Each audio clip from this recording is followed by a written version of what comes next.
Laurie Huston's News for the Heart is dedicated to helping you give a voice to your own soul. Our hearts have the power to free us from pain and the struggles that keep us from awakening to our true essence. Join Laurie now as we delve into our heart and soul to find the path that will open us to the possibilities and lead us to the life we love to live. And good afternoon. This is News for the Heart. Well, it is the second Tuesday of the month, and we are back again with Tracy McBurney, who I adore. It's interesting because we always start the conversation with, usually she asks how I am. It's a terrible way to start a conversation because it brings in all of the stuff. Perfect, actually. Yeah, sometimes. So for this one, my first response was, I was sitting before the show, just trying to ground myself so that I wouldn't bring up any of the stuff that's sort of been going on and just being really, okay. And then getting a picture of why it's there and not maybe the why, but, what it all kind of revolves around. And anyway, it's interesting. We're going to start the show this way. We're going to talk about maybe the different boxes we put our lives in, and it's going to be very interesting. So when I said, Tracy went, I'm not really interested in the okay part that came after the, I'm more interested in the, what was that all about? It's like, well, I came to a place where I don't even know what the wording is supposed to be, but right now, everything in my life is showing me a financial burden, just feeling like chains are wrapped around me and just restricting me. And it's leading to a few other problems. And why am I laughing? Yeah, don't ask. But it was I was able to go back to maybe the first part of it, which I don't really understand, and nobody in my family so far has ever really uncovered the whole issue about why we were in town in a huge house and then moved to the country in a small lot and created a much smaller house, which we were there for a long time. But I don't know why any of that happened, but the pattern kind of repeated itself in different ways. So anyway, we're going to bring Tracy onto the show, not just her little giggle, and actually start this. So welcome to the show, Tracy. Thanks. And so what I said to you when you said that, which I thought was lovely, I really love the getting into the rather than the okay. The okay doesn't tell me much.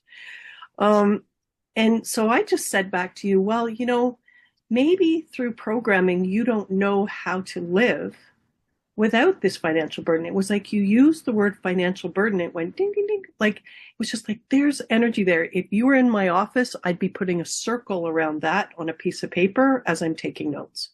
And I'm only really interested in the stuff that has circles around it because that's the stuff that's got energy. So you've got energy around those words, financial burden. And the fact that you knew, like picking up by osmosis, like things had changed in your house, but nobody was talking about why they changed. But definitely it was like big house to this littler house and maybe a lot more stress, but nobody's really talking about it. And it's amazing what kids will pick up, even though people aren't talking about things, like just energetically. So I said that, well, maybe then you've got this whole life folder, life programming that connects into financial burden, and you don't know how to live without creating that. Think about the witch with the cauldron, and you're looking at the recipe card for life and you're going, well, it says like a half a cup of financial burden in my recipe of life. Like, do I have to add this? And it's like, well, yeah, it's the only recipe card you have. It's like, well, shit, I want to live, but I don't want to add a half a cup of, and then there's an add-on for more. I don't want to do this. I don't want to live like this, but you have to, because that's, some people would say, your lot in life. Like, but that's the hand that you were dealt. But that's the one recipe card that you have. And when I'm with a client with that, I'll sometimes think of Oliver, like the movie with the porridge bowl, like, please, sir, can I have some more? Like, could I have another card, please? Could I have a few recipe cards? Could I just have something different? and more elevated. So anyway, that was kind of what spurred me initially.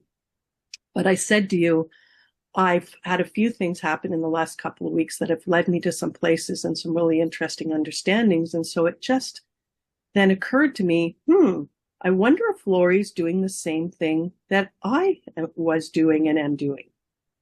And then I explained to you that I had been led back to an old piece of Dr. Art Martin's work. So he's probably his most well-known book, if people ever found it, was Your Body's Talking, Are You Listening? And it was his first book.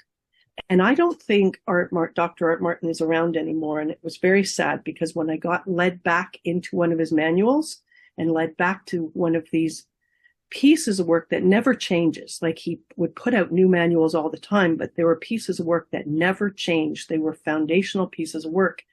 And this was one of them. And I got led back to this section, which is called Reinstall Inner Conscious Mind. And I'm like, I got led back here. I've done this piece of work. Like I did this piece of work. I went through, I did that affirmation. I checked it. I felt the changes, but I'm back here. And so I was like, And I did understand several things, and maybe Art knew this. He probably did. When I started to read through the affirmation that he had created, you started to understand that people got disengaged from the install of inner conscious mind when they experienced things like fear, terrified, rejection, abuse, humiliation, losses or deep losses, like these things that we don't want to be in the presence of. We don't want to face. We don't want to be a part of them as they're happening.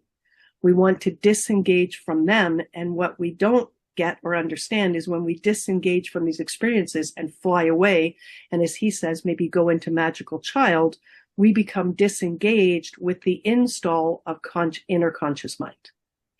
And then what he says is, beautifully, he says, and when that happens, there's a whole system to keep you still here. So as you fly out of body and you're not really here, there's a whole system that still anchors you here so you can go pick up your children from school, so you can continue to drive the car, so you can continue to just function at your job. And he would call it artificial intelligence or artificial conscious mind and autopilot. And he says, so that's what steps in, that's what gets activated to now take over the ship. And then he had this really cool thing. And he said, all of that happens because you've now been thrown into safe mode. And as I'm reading that, and I really, when I went through this affirmation the second time, I was just like, wow, now I'm really reading it. So I must be way more conscious and way more present than I was when I first went through this. Because then I just kind of smiled and laughed and went safe mode. So now I'm disengaged from inner conscious mind.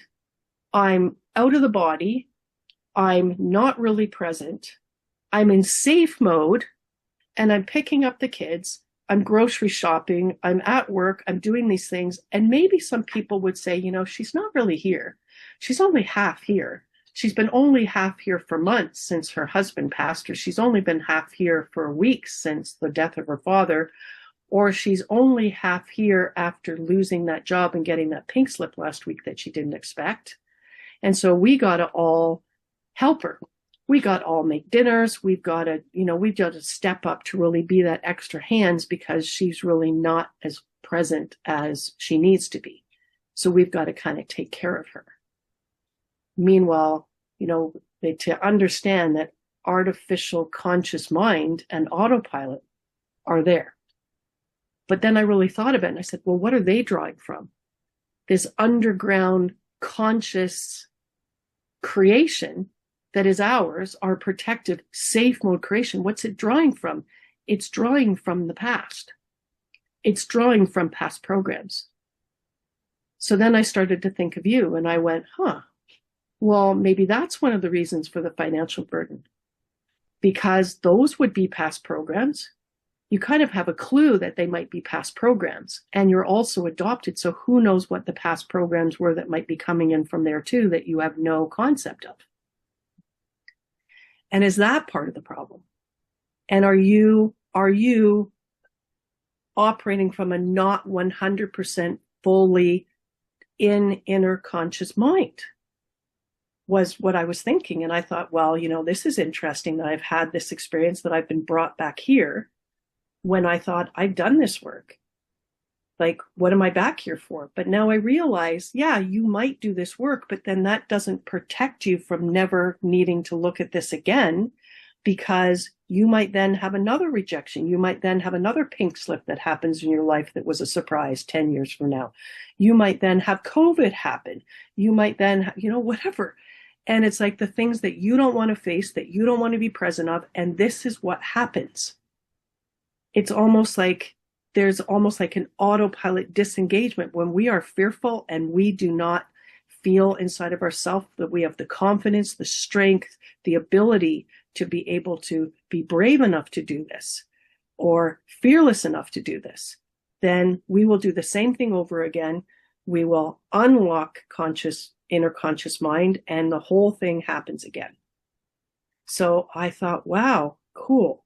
But my guide said, that's a really nice understanding to have, and it's a truthful understanding to have, and we're glad you're sitting here having this understanding, but there's more for you to know here, and there's more for you to get. And I was like, and I'm quiet.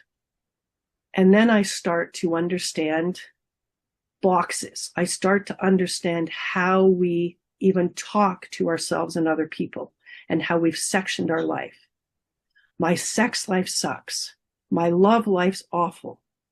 My career is amazing, which means the life that you're living in your career is amazing. It's elevated. It's this, it's going all the places you want it to go, which means your inner conscious mind is probably very engaged in that section of your life. But is it as engaged in your love life? Is it as engaged in your sex life? Is it as engaged in your social life? Like, where is it in all these other boxes of life in the wholeness of your life? And that's what they wanted me to see. They wanted me to see that for protective reasons, I lived in boxes. And my life was sectioned into boxes, which meant that I could have a very successful career life while I had a love life or a sex life that just sucked and was on autopilot and artificial intelligence and had been there for years. You really like artificial intelligence. Make sure you go back. Sorry. But it's not, you know what, it really, the way he wrote it initially, and he did do both things, but it really, as his words are, it's artificial conscious mind. It's the artificial conscious mind. So I think it's better if I stay with that, because there's so much AI craziness right now. And that's the way he documented it, artificial conscious mind. So it's still our conscious mind, but it is not really us. We are not fully there, and we're making it very obvious to ourselves, if we really get it, and obviously to others, that we're not fully there. And this is the piece that I don't think it is. Sorry? It is an artificial intelligence. It's just not the one that we automatically go to now, because that's now completely different. But yes, right. But they are the same. Yeah, so I've got to be careful, and you're right. So it is artificial conscious mind is exactly how we itemized it here. So I really, as I said to you today, I was really there was a sadness when I really saw this, when I saw the truth of this, and I went, the truth of this for myself. I was being led back here, like it's time to repair this.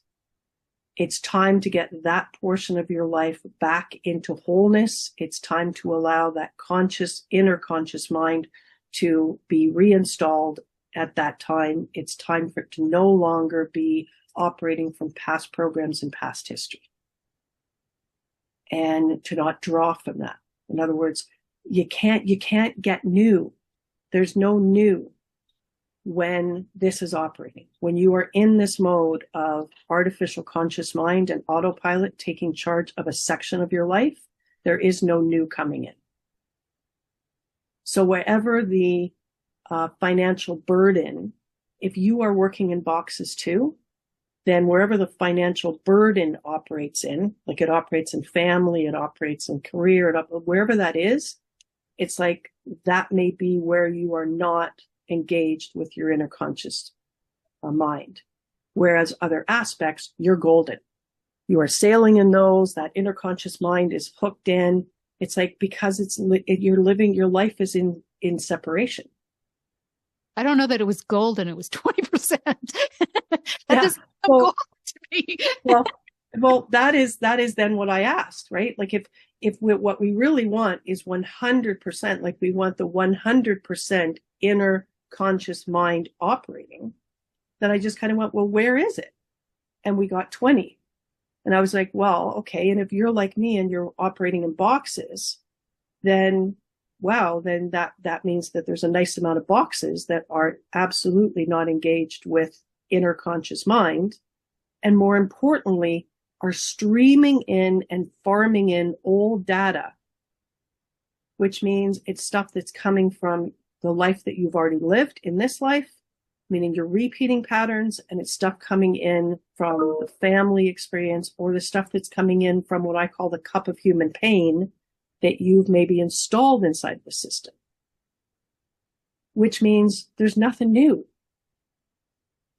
And then you might say to yourself, I need new ideas. I need new ideas. I need new ways to operate. And right, it's like, well, then we need to disengage this. We need to disengage this beautiful thing that is a system that works, that is what he called, which I thought was super cool, safe mode. We got to disengage that safe mode to put you back online and to reinstall inner conscious mind, because it just got booted out for a significant amount of the life that you're living. Yeah. And that's not a shame. It's just you have experienced significant enough for you stresses. So the other piece is that we have folders of information that say, this is the amount of change that we can handle. This is it. This is our change and transformation folder. And it's got this many megabytes in it, or this many gigabytes in it, right? And that's what we can take on before we're going to fly into depression. So we can deal with this much change. And we've got a stress folder, and we can deal with this much stress. Gigabytes and gigabytes of this, 10 gigabytes of stress. It's a lot of stress. And then as soon as it goes more than that, or it looks like it's going to go more than that, no, that might be the very thing, like he doesn't talk about it, but that might be the very thing that wakes up artificial conscious mind. Because now you're just about to go into, or you just have now gone past your access point, like past your point of safe, that's safe. And now you got so much stress in your world coming down with the way you see things, or you've got so much change coming in.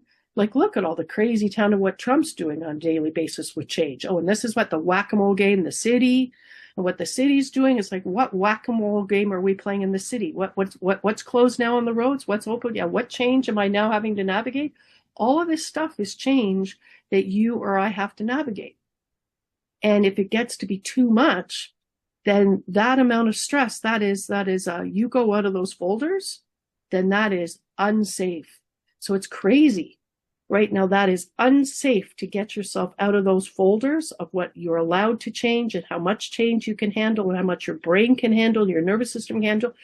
And then that's deemed as unsafe, threat, unsafe. So what happens? You disengage your inner conscious mind. You fly out of the room so you're not involved in this. You don't even see it anymore because it's not safe to engage safe mode, which is now only giving you past data. I think that's super cool. Fascinating, yeah. It is fascinating. Yeah. And there is a lot of, so one of the things that I've seen in my office is one of the things that I've had to do more often than not is bring in new folders, new divinely guided master folders, like more expanded folders for change and transformation or for stress, So that these people then had something mind-body connected to them that said, I can handle more stress. I can handle more change. I can handle more transformation happening in my world and not be stressed by that. So it's coming in, but it's fine. I can handle it. Why? I just got a new version. I just got a new version of change and transformation folder. I'm good. And it's interesting to say that out loud, because look at how many times in a week you're dealing with upgrades on the phones. You're dealing with upgrades on your computer. You're right. Oh my God, more upgrades. Oh my God, they're going to render me into obsolescence. I'm going to have to buy another phone next year. I tell you, these people are just doing this on purpose. But look what's happening for you or me if we don't allow for the continuous upgrades for change and the continuous upgrades for stress. Then we're going to be rendering ourselves into obsolete. We're going to get rendered into obsolete. We're going to get rendered just into something that's sitting there catatonic on the couch going, I can't handle any of this. I'm going to stay at home. I just can't handle any of this. And you don't even really know what that means. But it means this. It means the mind-body is never separate. The mind doesn't have the programming interface into the body to literally get the body and the nervous system and all the systems to know they're good, they're golden, it's fine. And then I thought, I loved our conversation last month, and I believe it was last month, when we're talking about what I would call the all-knowing, wise, healing heart. And the concept of how engaged are you or me with that system? How much have we allowed that system to be with us, interface with all of these cells of the body, all the spaces in between, all the systems that are our systems? How much are we allowing that all-knowing, healing heart to access the wholeness of us? And it could mind, body, spirit, heart, and soul, and all the spaces in between. And the spaces in between the spaces. Like, how much are we allowing for that? And maybe that's why I got led back here to this page. Maybe that's why I got led to that understanding, because I really have made a conscious effort to allow for that, to be willing to let my all-knowing, wise, healing heart that has connection to that divinity within myself to have access to me, all of me, as it sees it, not as I see it. And that includes all levels of aura, because if you go to Cindy Dale's PhD book on energy medicine, it's crazy how many names she's got connecting into aura, where I only taught 6 in the class that I was teaching in energy medicine. So maybe by the time we actually complete the journey of knowing these things, there might be 52 different pieces of aura. But I want to make sure that that lovely, beautiful, healing heart, wise heart, has access to all of it, known or unknown to me, or unseen to me at this time. So here we are. And I just thought, so he's got an affirmation. He's got a beautiful affirmation. And I knew he was experimenting with whether he was going to use the word I or you, or whether he was talking to the person in third person or first person. I know he was always playing with that. He was always playing with the concept of wanting to make sure that the affirmations that he created actually got through to the people, actually could change that within them. I had some other ideas around that, permissions. I'm a big person for permissions. I give permission for this affirmation to work. If it's operating in highest and best interest, then I give permission for this affirmation to work. I give permission to allow new programming, new versions of programming for change and transformation to be installed so that I can receive in this change. And so I'm not doing something that's going to threaten me or internalized feel like a threat. So that I'm traumatizing me while I'm trying to bring healing into me. Right. But the reason why I brought up heart is because heart knows this. Like heart could be doing all of this in the background. So there are people that aren't engaging in the conversations that we're having. There are people that didn't come into my class and learn about downloading Divine Master folders, and they don't know anything about this, but heart knows. Heart knows what has to be upgraded. I had an understanding a couple of months ago where I just had it was just, whoa. It's like that beautiful heart. Like if we let it engage with all of us, that's what's going to bring in the new immunity upgrades.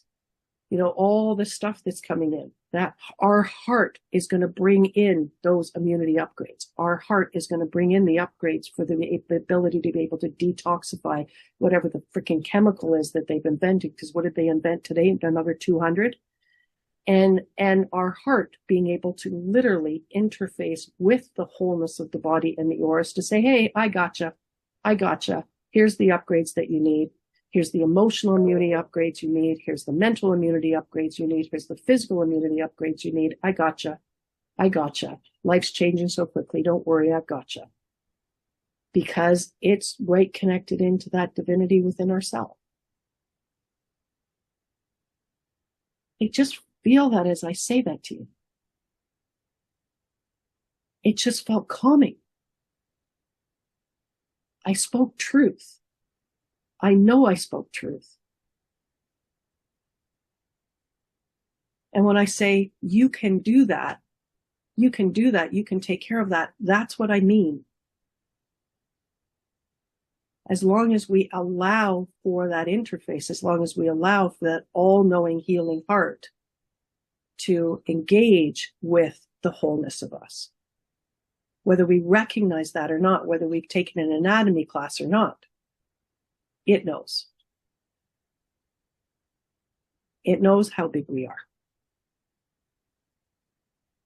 And it knows how to reach us. It's just a question of, do we let it reach us? Do we let that divine intelligence, that divinity within us reach us? Inform us. And so he's got this beautiful affirmation. And it's lovely. For the conscious mind, it's lovely to understand it and repeat it. But we also have this divine us, this all-knowing healing heart that can take care of all of this, that can change this over, that can install inner conscious mind and uninstall artificial conscious mind and autopilot with thanks. We can, with thanks, thank it for being a system operating for us when we cannot stay operating because all of that shit's going on and we just can't handle it. But we still get to be here. We still get a chance to go to the grocery store, pick up groceries, and be reasonably present. We still get a chance to, but what you're saying is, I want more. The porridge bowl, Oliver, I want more. Please, sir, can I have more?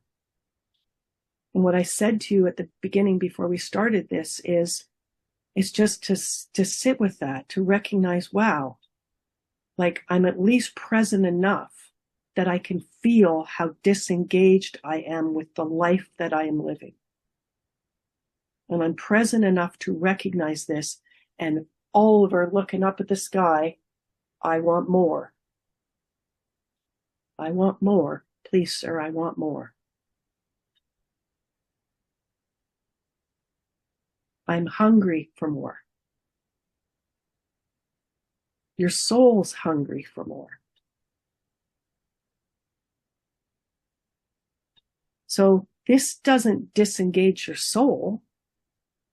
It's like it might be your soul as you're sitting there in that disengaged place, just kind of going, I want more. Or it could be your spirit engaged with your soul. Sometimes I think of my soul as like the Buddha. The Buddha that just observes unless it has something animating it, like my spirit, the excitement of my spirit that really, really, really wanted to talk to Art Martin today, yesterday, and the day before to say, look what I'm seeing. What do you think? Not what do you think? Are you proud of me? Just what do you think? Because the spirit of me was really excited about that, really excited to see this. Really excited to recognize all of this, to see all of this, and to recognize I can't have new. I can't have new in my sex life or in my love life. I can't have new in any life that I am sectioned off in as I'm living. I can't have new, different upgrades and versions. I can't if I'm operating from artificial conscious mind and autopilot. There's just no way in for that. So then I say, do you need for this to change for you? That inner conscious mind would then become fully installed again into the wholeness of your life as it's lived, whether it's lived in sections, whether we consciously understand those or not. Can we do this? Like fully install to 100% your inner conscious mind and fully uninstall with things your artificial conscious mind and autopilot, like putting it back in the jack-in-the-box, like recognizing, hey, you might come out to play again, which is something I didn't recognize before. You might come out to play again.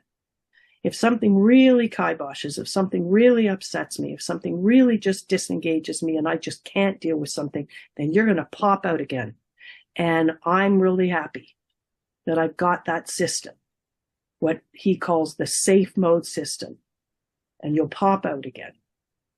But right now, I want you back, 100% back in that box. Because my life is not big enough, and I cannot continue to stream programming of life coming in, including financial burdens. I just can't do this. I don't want to do this. I want more. With thanks, putting you back. So then I say, with regard to you, is it necessary for us to go through all of the words of this affirmation that Art Martin wrote to make this change? I don't think so. So working with your all-knowing healing heart,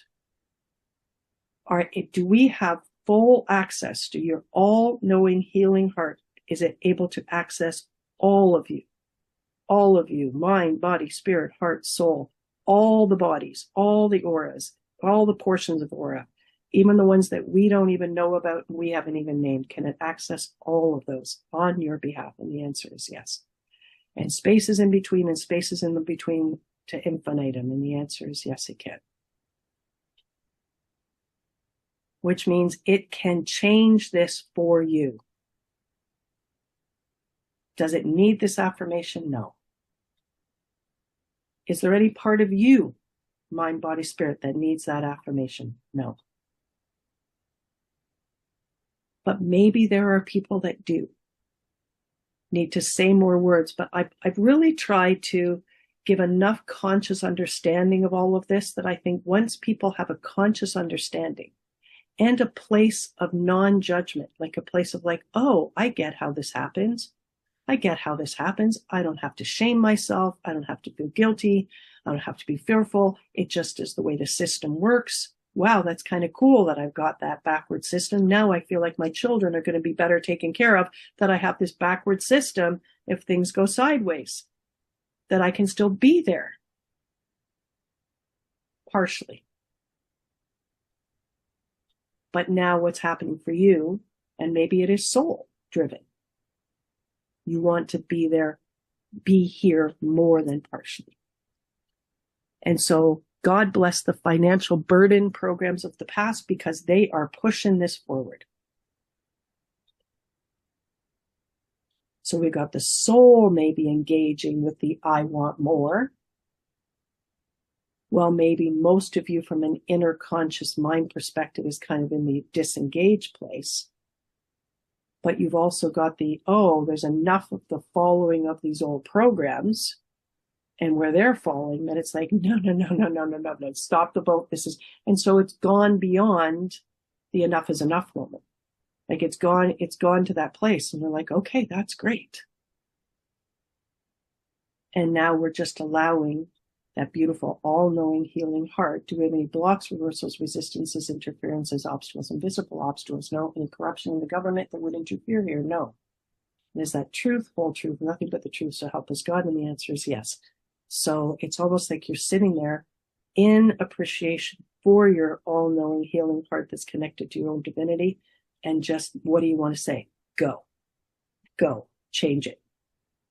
Do you have the change transformation folder that's opened up to enough gigabytes of change that you can make this change and then a whole bunch more, because you're going to change things when this is operating fully? And the answer is yes, you do.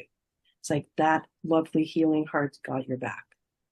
So it's not just about changing this, it's about giving you the change folder, the stress folder, the upgrades for these things so that you can handle this change, integrate this change, be with this change, and all the changes that are going to come down the line when your inner conscious mind is then fully engaged and you're fully back and present with your whole life, whatever boxes they might still be in, because we're accessing all of those.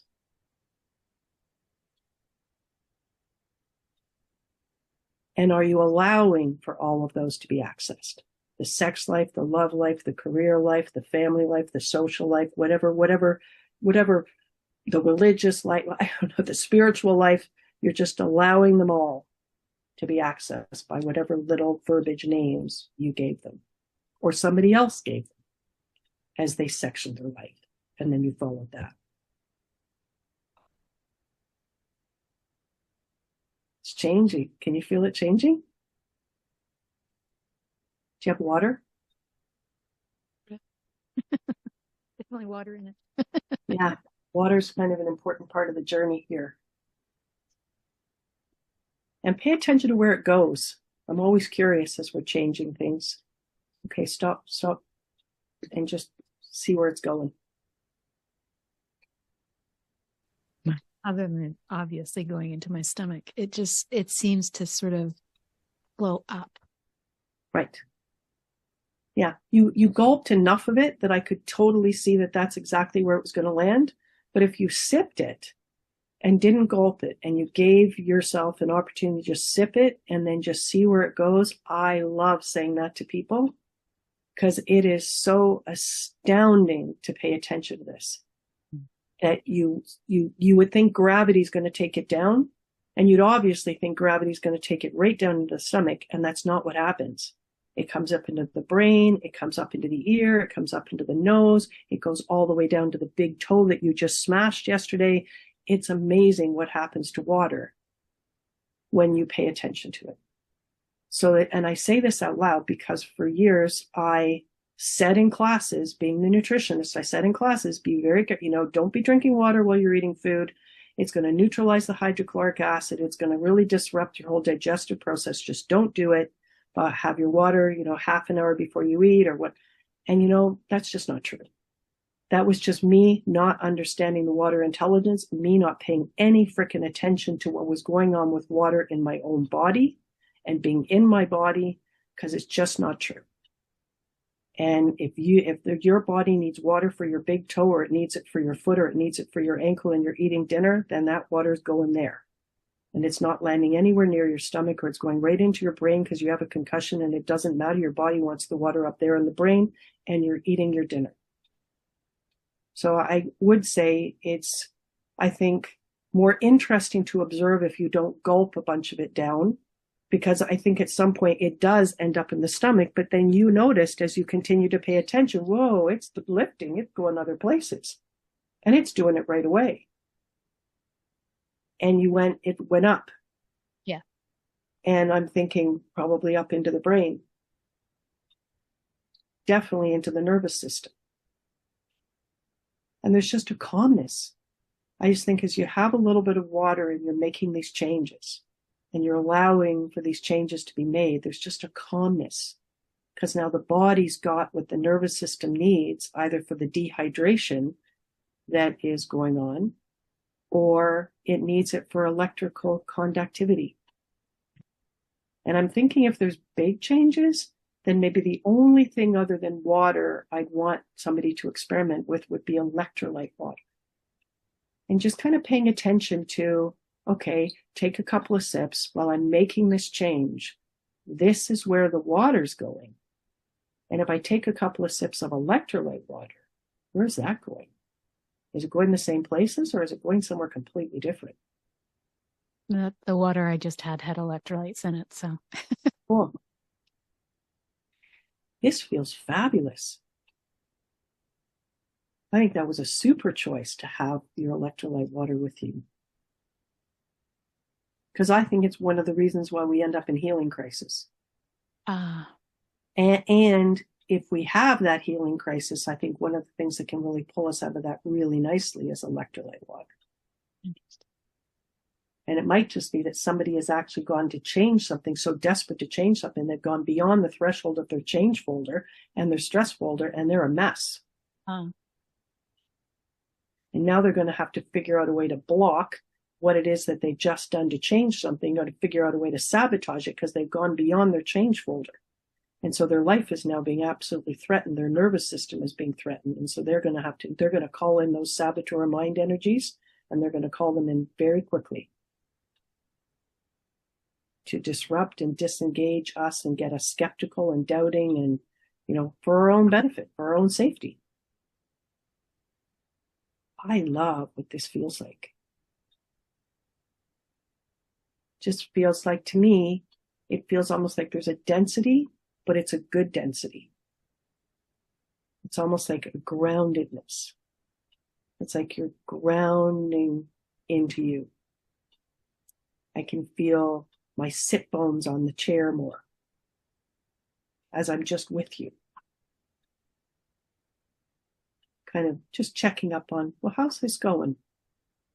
Are we doing positive things here? And I think we're doing really positive things. Definitely.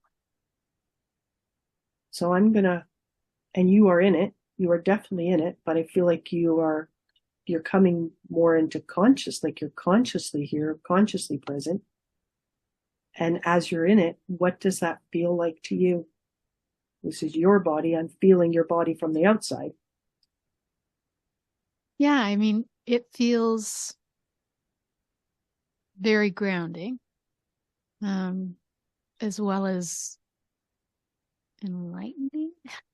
I want to say very lifting, but it's just like, yeah.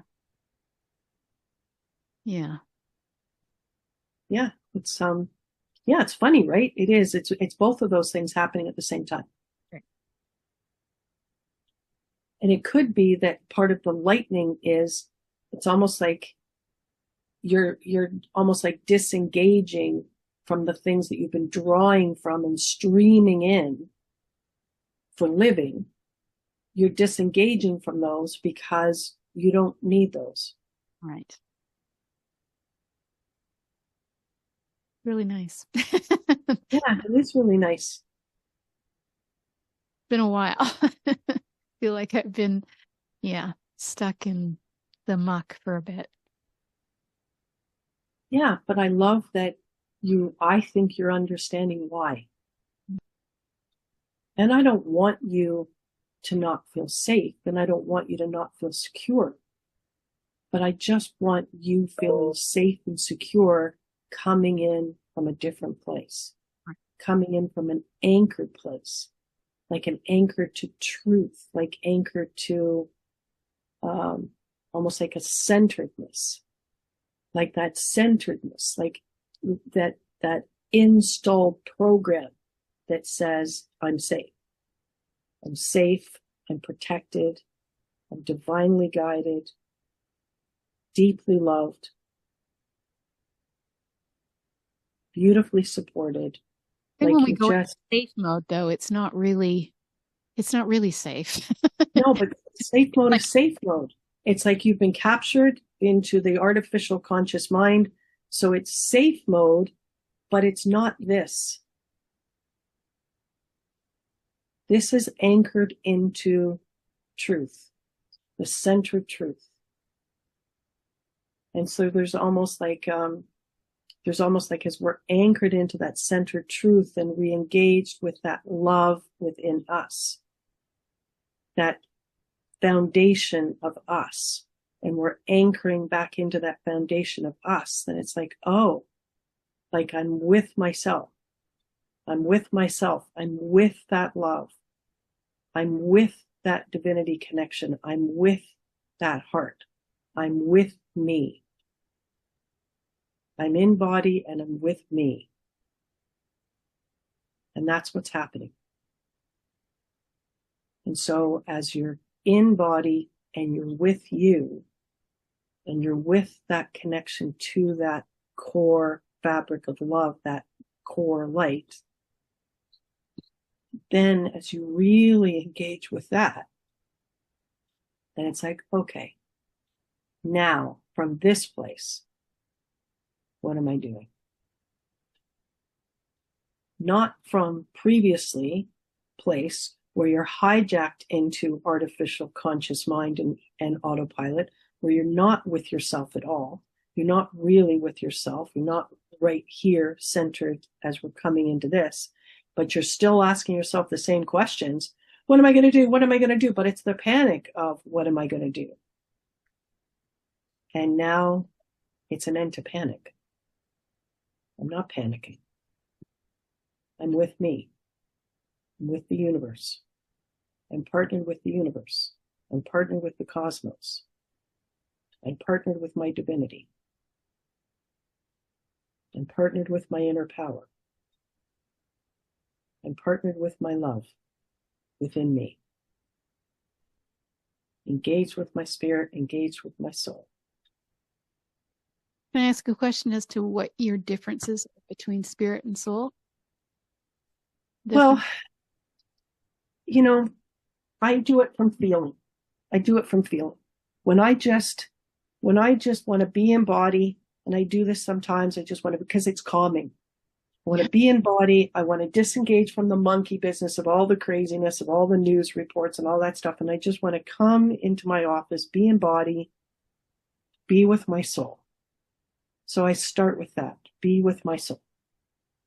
I just want my soul to come into body, be as close in body. If it can't come into body, if I'm too messy, I've got to clean some things up, but I want to just come and be with my soul. Engage with my soul. And there's a calming to that. Like I said, to me, it almost feels like a Buddha energy. It's just a density of a Buddha energy.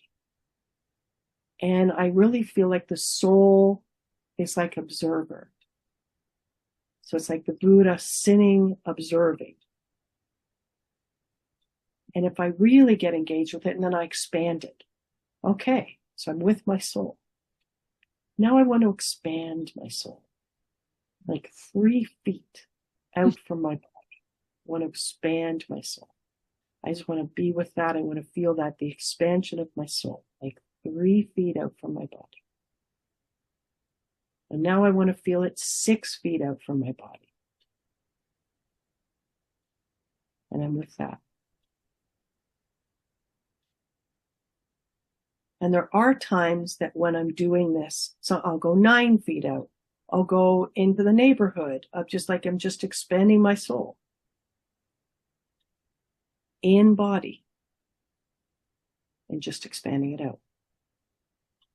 And there are moments where I will even hear the words, I am me. I am me. And it's just that. I am me. Like almost like, hello, I am me.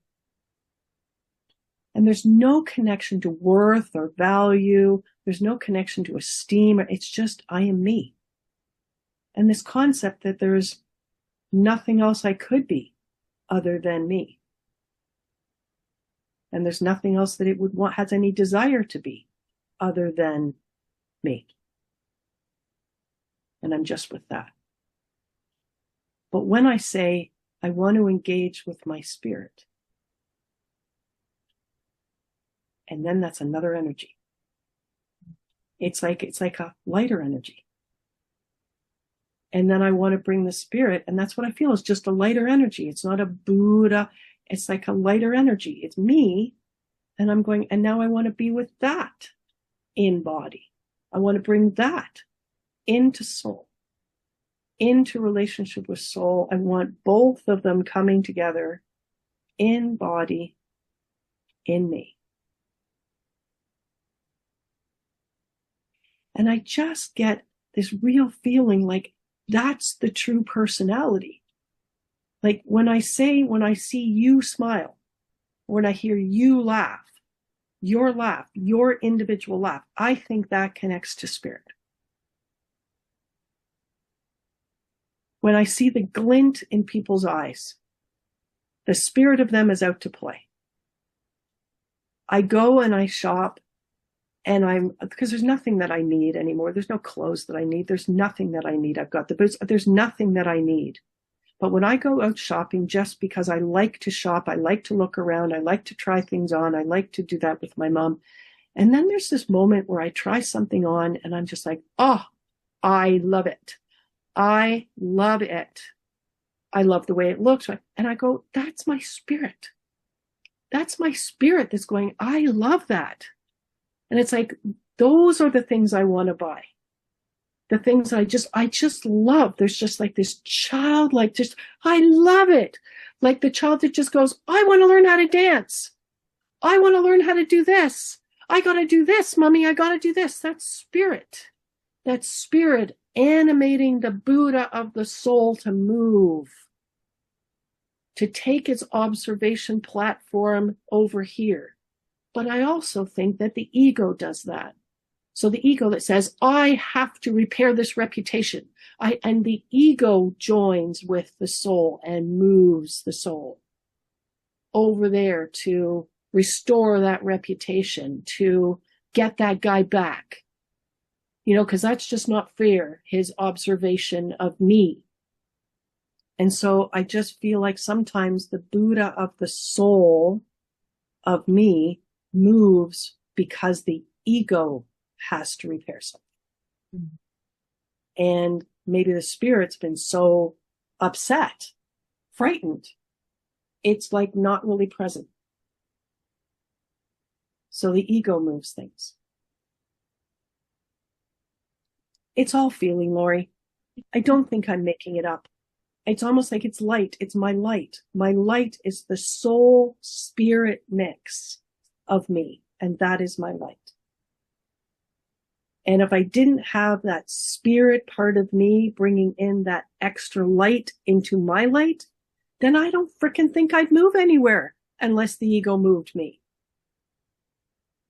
And then I'd just be moving from programs that ego had engagement with until we got ego installed with new programming that would allow it to know love and would allow it to know soul and would allow it to know my own divinity.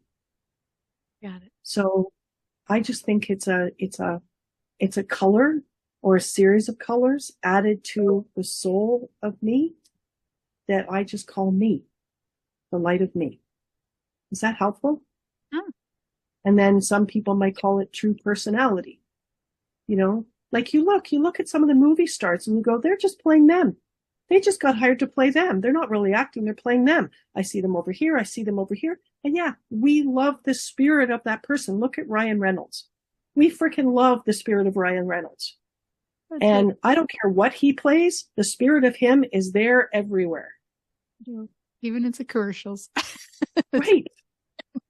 And I think people just love it. He's joyful and fun and he makes you smile. But even if it's somebody else's spirit and they don't necessarily have that, that spark that's like him, but you just kind of go, I really am I'll just be engaged with the spirit of Meryl Streep wherever I see her. You know, me, it's like, I don't know this Jennifer Aniston woman. You know, Liam calls her my lady crush. It's like, but it's like the spirit of her.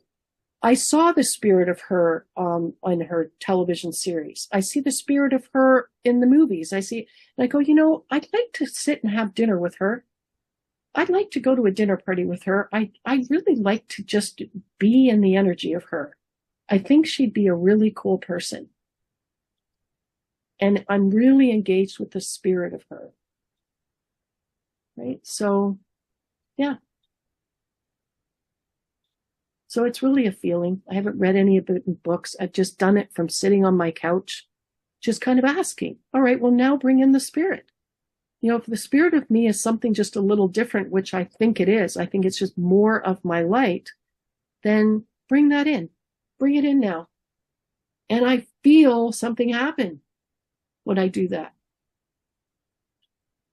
And it translates to a lightness, a lifting, a lightness. I don't see colors. I guess there are people that do, and it'd be interesting to have a conversation with one of them to say, what do you see when you do that? When you just say, I want to be with my soul right now. And then you say, I want to be with my spirit, and to bring that into soul. What do you see? Do you see something different? Does it all come in one ball? Does it all come as one package? But I just know what I feel. Does that mean I have some sort of separation of spirit and soul that I'm trying to repair? I don't know. I feel like they're together. They're together. Like I live this life with those together as the package of my light. And, and I don't think that you have a great time. Like I don't think spirit has a great time at all being connecting into soul when we've got artificial intelligence and autopilot operating and running. I don't think when we're in safe mode that we have any real engagement with our spirit much at all. Because it's gone somewhere safe. Like it's gone somewhere over here. Like there's no home for it right now in the experience because of the choice that's just happened. And so then we're disengaged from our spirit too. We're disengaged from that fun, that playful, that smile. And so what do we see? We see people not smiling. We see people looking very sullen. We see people looking very drawn. We see, right? Just their spirit's not there. An important piece to sit with. Yeah. So now you'll deliver me back feedback. It'll be interesting because this is what I saw today. And I think when I say, all right, so have you opened the doors to be able to create? Because conscious mind, creator, you are creator in conscious mind. So does your inner conscious mind, does your conscious mind now have the open doors to be able to create life, to create new life for you, where there is no necessity for financial burden to land on you? And the answer is yes, it does. Yeah, it does. And that inner conscious mind, does it have engagement and connection to the wholeness of you, to the light of you, to the love of you, to, everything that is within? And the answer is yes, it does. And when we are fully with ourselves, I love that word fully, when we are fully with ourselves again, then I think we are braver. I think we're braver, and braver isn't even the word, because we're just with ourselves more and really feeling supported, like the universe is with us, the cosmos is with us. We're not alone. We've got all of this with us at our back, like we are that supported. Then we will take a risk, like we will step out. We will step out the door. We will make that call. We won't do that like this, like, oh, panic making that call. It's like, no, we'll make that call. We'll self-assuredly make that call. We'll self-assuredly say, I'm going to go over there and take that class. There's a self-assuredness. There's an anchoredness. So it'll be interesting to see what transpires from this. Yes. I think nothing but good does, actually. No. How could it not? Well, how could it not? You're with yourself again. Exactly. And you're with everything again. And it's nice to know that if shit happens and it goes offside and it happens again, that you end up in your this jack in the box popping out, that you can put it back. That you can recognize, hey, I'm not with myself. My inner conscious mind has become a little disengaged or a lot disengaged, and that really troubled me, really sent me sideways. Words that people use. I'm beside myself. Yeah, well, you're beside yourself? Well, you're probably not connected to your inner conscious mind. And you probably have artificial intelligence, or artificial conscious mind, at least partially showing up right now. Yeah. Because you're beside yourself, which means you're trying to get away from something. It's an interesting wording, right? Yeah, it is. Right. Words definitely have power. Yeah, well, this has been so, well, Art Martin, wherever you are, thank you for this. Thank you for bringing this to our attention and for making it easy for us to understand how this happens to us and how easily we can put ourselves back together again. All right. Well, yeah. Show. I mean, I always love it because I get to get treated quite frequently. Well, thank you for coming with that financial burden wording, because and thank you for being that honest, right? Yeah, it was very cool. All right. Well, you've been listening to News of the Heart. We've been getting to the heart of what matters. All of us. All right. We will see us next month. Thank you, Tracy. Love you. You.